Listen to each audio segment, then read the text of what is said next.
So at long last, the most anticipated episode of the season, One Punch Man Season 3 Episode 9. The episode that was going to have the best art and animation. This was the episode that the producer hyped up. But did it live up to the expectations? Well, I'll talk about the good and the bad. Let's talk about the good first. I like the background 3D CG in the first few seconds of the episode. Even the subtle character animation was pretty good on Child Emperor. Usually subtle character animation is pretty lackluster unless you are Fubuki or Tatsumaki, but they are starting to give the subtle character animation to the other characters for once. And the sequence from Child Emperor gearing up to fight the Birdman, all the way to when he pummels the Birdman through the walls, had some of the most fluid animation in the entire series. Yeah, I do wish we saw some of these cool Sakuga-like moments in the early episodes. I really like some of the chase sequences. I thought the blend of the CGI background and the 2D characters did in fact work really well. I also thought some of Child Emperor's robot animation looked actually pretty incredible. The artists and animators were still able to capture some of the detail on the armors while also making the animation quite fluid, which is very impressive. The special effects also wowed me. There was a lot of nice lightning sequences and other neat special effects. Really went crazy with that. And then, oh my goodness, the Phoenix Man getting barbecued. His design does look like one of the best designs in the entire season 3. I will say the Phoenix Man's final form yellow design looked pretty cool in some shots. The character art was quite consistent throughout the entire episode, possibly the best looking episode when it came to the way the drawings were done. So yeah, the animation was pretty good in the entire episode. But with the good out of the way, let's talk about the bad. Yeah, I expected a whole lot more from this episode, especially with the producer of season 3 hyping it up. But honestly, apart from all the things I mentioned, I just thought there was going to be a lot more of this episode. More Sakuga, more intensity, but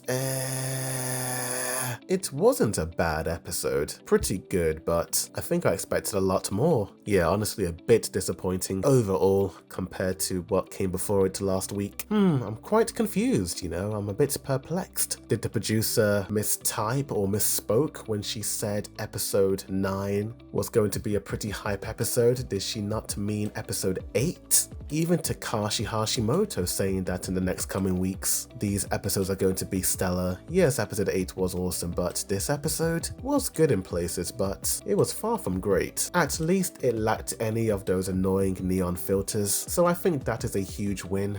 I have not seen the source material, so I don't know how it compares to it, but judging this episode alone, it does feel sort of empty. It feels lacking for some reason, but to me, that's just the visuals. In terms of the story, it's pretty interesting. It was cool that Child Emperor was so determined to save Wagma, even though he is a very unlikable character, and the kid not saying what's happened to Teru, keeping that to himself. I wonder if that's going to bite him in the butt later on. I think this series does a great job at hiring the talented voice actors to perform these characters, as well as the music. I think audio-wise, the episodes are always good, never lacking. Editing was better than in previous episodes. Some cuts here and there did lack that flow and rhythm, but it is what it is. I was honestly quite surprised that the majority of this episode was the Child Emperor fight. Yes, we did cut to Saitama, which was great, and very shocked that Gale Wind and Hellfire actually survived all of that. I don't know if those two being alive lessens their quote-unquote final moments, but I am quite interested to see what they are going to do later on in the plot, and I wonder who Saitama is going to end up fighting, possibly Orochi, who knows. So story-wise, this episode is pretty okay, I suppose. Visuals are pretty nice in areas, but it just felt a little disappointing because I was expecting a whole lot more from it. It was also annoying when this episode got delayed. Took forever for this episode to eventually come to Crunchyroll. I might need to rewatch it again and see what the manga looks like, but it does look like at the very least that episode 8 was nothing but clickbait and we are back to One Punch Man mediocrity. Oh dear. Yes, it had some nice action, but I just thought there would be more. Tell me in the comments down below, what do you guys think of all of this? Like this video, subscribe for more One Punch Man videos, as well as other anime news updates, reviews, comparisons, breakdowns, rankings, and more. Thank you for watching. The second boy dude signing out.